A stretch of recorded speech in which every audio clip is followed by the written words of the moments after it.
नमस्कार, बहुत स्वागत आप सभी का। मैं हूं सुशांत सिन्हा। जो खबर हमने आपको बताई वही आज सामने आ गई है कि देवेंद्र फडणवीस महाराष्ट्र के नए मुख्यमंत्री बनने जा रहे हैं। इस बात का ऐलान हो गया है।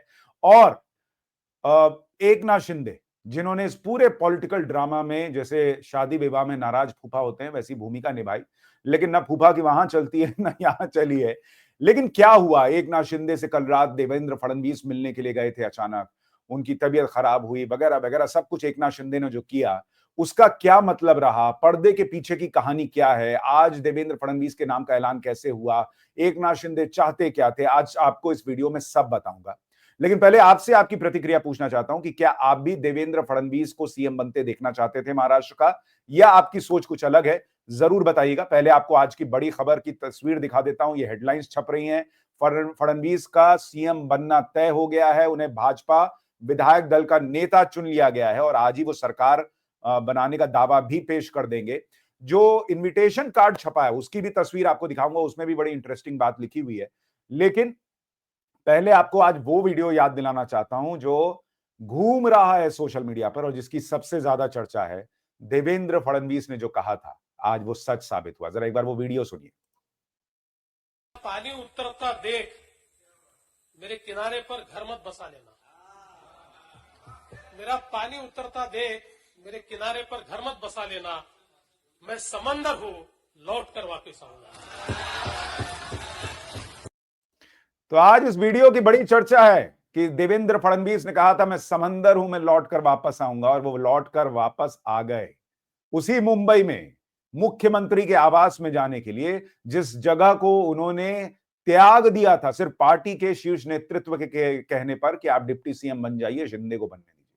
गजब का डेडिकेशन चाहिए होता है बॉस पॉलिटिक्स में। देवेंद्र फडणवीस जो 5 साल सीएम रह चुके थे, उन्होंने डिप्टी सीएम बनना स्वीकार कर लिया। और आज शिंदे साहब, जिन्होंने कभी मुख्यमंत्री की कुर्सी देखी नहीं थी, उनसे 2.5 साल के मुख्यमंत्री रहने के बाद अब कम सीटें लाने के बावजूद जी मुख्यमंत्री पद की कुर्सी नहीं छूट रही थी। आप सोचिए देवेंद्र फडणवीस का बलिदान कितना बड़ा है और पार्टी में अनुशासन बीजेपी के अंदर कितना जबरदस्त रहता है। लेकिन उस पर आऊंगा, कहानी पर्दे के पीछे क्या है वो बताऊंगा। उससे पहले आज कैसे देवेंद्र फडणवीस को विधायक दल का नेता चुना गया, जरा उसकी एक झलक देखिए। देवेंद्र फडणवीस जी को पार्टी के नेता के रूप में घोषणा करता हूं और नेता घोषित करता हूं। देवेंद्र जी, पहले भाई साहब सब लोग आप बाद में करना, पहले देवेंद्र जी ऊपर आ जाए। तो ये वो मौका था जब देवेंद्र फडणवीस के नाम की घोषणा हुई। विजय रूपाणी जो गुजरात के पूर्व मुख्यमंत्री हैं, निर्मला सीतारमण जो कि केंद्रीय वित्त मंत्री हैं, इन दोनों को पर्यवेक्षक बनाकर महाराष्ट्र भेजा गया था। और वहां पर मंच पर मौजूद रहकर इन्होंने कहा कि भाई विधायक दल का नेता देवेंद्र फडणवीस को चुन लिया गया है। और देवेंद्र फडणवीस के लिए भी यह बहुत शानदार मौका है। क्यों है? क्योंकि 59 साल के बाद, 59 ईयर्स के बाद महाराष्ट्र की राजनीति में यह हो रहा है कि कोई गैर कांग्रेसी 5 साल मुख्यमंत्री की कुर्सी पर रहने के बाद दोबारा मुख्यमंत्री की कुर्सी पर लौट रहा है। कोई नेता 59 साल से ऐसा नहीं कर पाया जो अब देवेंद्र फडणवीस करके दिखा रहे। लोग आए गए, लेकिन इतिहास कोई नहीं रच पाया। वो इतिहास रचा है देवेंद्र फडणवीस ने। लेकिन कहानी हुई क्या कल रात तक, और अब आगे क्या होगा, इस पर बात करने से पहले आपको शपथ ग्रहण का कार्ड जो छपा है वो आपको दिखा दूं। महाराष्ट्र शासन, श्री नरेंद्र मोदी, माननीय पंत प्रधान, यांच्या प्रमुख उपस्थितीत श्री देवेंद्र सरिता गंगाधर राव फडणवीस यांच्या महाराष्ट्र राज्याचे मुख्यमंत्री, यानी अब ये कार्ड छप गया है कि उन्हें मुख्यमंत्री पद की शपथ दिलाई जाएगी और नरेंद्र मोदी की मौजूदगी में दिलाई जाएगी। तो यानी अब कोई इफ बट कुछ नहीं। और वो तो पहले भी नहीं था। हमने आपको पहले कहा था कि भाई चूंकि मोदी शाह हैं तो लास्ट मिनट कुछ हो जाए, इसलिए आदमी एक गुंजाइश छोड़ता है। लेकिन देवेंद्र फडणवीस का नाम पक्का था। हमने आपको पहले भी कहा था और यह भी कहा था कि शिंदे कितना भी हाथ पैर मारते रह जाएं, लेकिन वो देवेंद्र फडणवीस की जगह नहीं ले पाएंगे अभी। अब जो खबरें हैं आपको वो भी बताता हूं। कल रात क्या हुआ, उससे पहले उस दिन अमित शाह के साथ मीटिंग में क्या हुआ था। अब कहा यह जा रहा है कि एकनाथ शिंदे ने अमित शाह से उस दिन मीटिंग में कहा था कि मुझे कुछ मत दीजिए, लेकिन 6 महीने के लिए कम से कम सीएम पद दे दीजिए।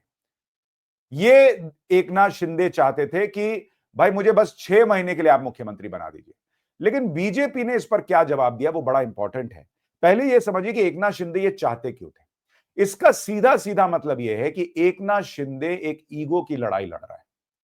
वो एक पार्टी तोड़कर बीजेपी के साथ आए, अपने साथ लेकर आए, शिवसेना बन गए, लेकिन उनको शायद ये लग रहा था कि अगर अब मुझे मुख्यमंत्री पद की कुर्सी नहीं मिली तो मेरे नेता, मेरे लोग मुझसे कहेंगे कि आपको तो इस्तेमाल किया उस 2.5 साल में।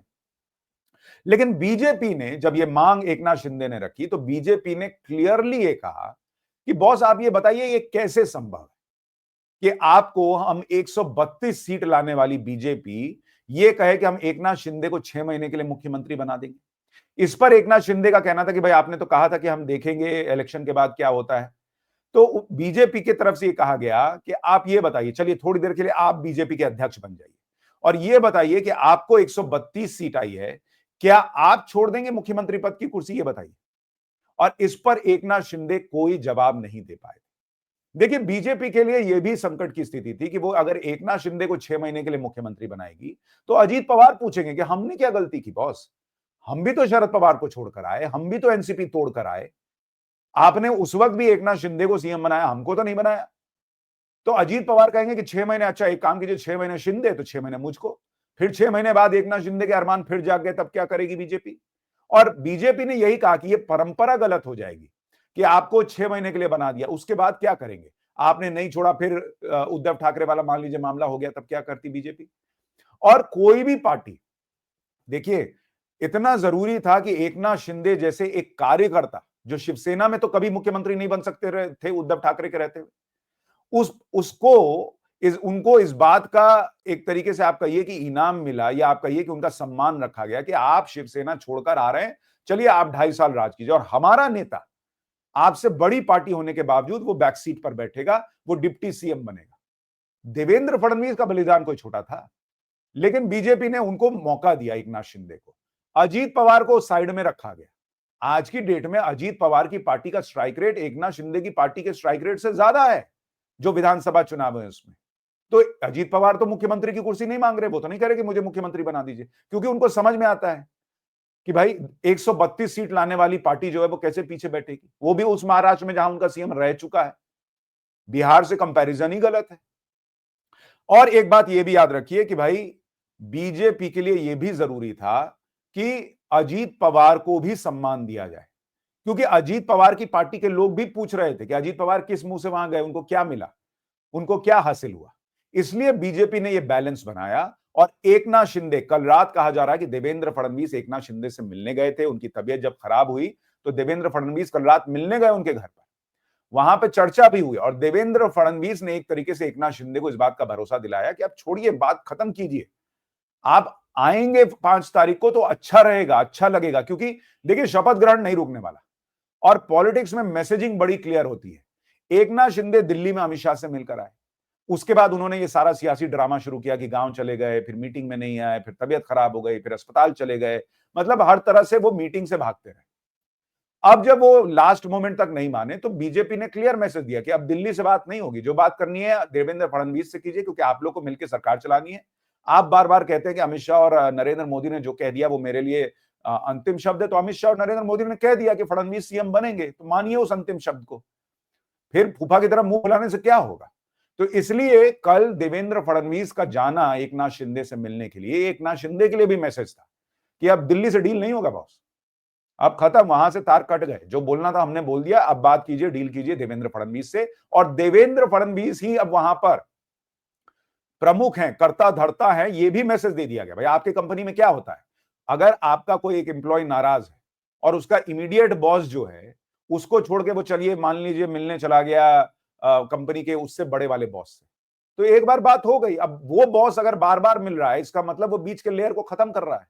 जब उसने मिलने के लिए मना कर दिया और कहा कि इमीडिएट बॉस से बात करो, तो आपको भी मैसेज चला गया कि मेरा इमीडिएट बॉस ही मेरा बॉस है, मैं बॉस नहीं बन सकता, बार बार टॉप लेवल के मैनेजमेंट से बात नहीं होगी।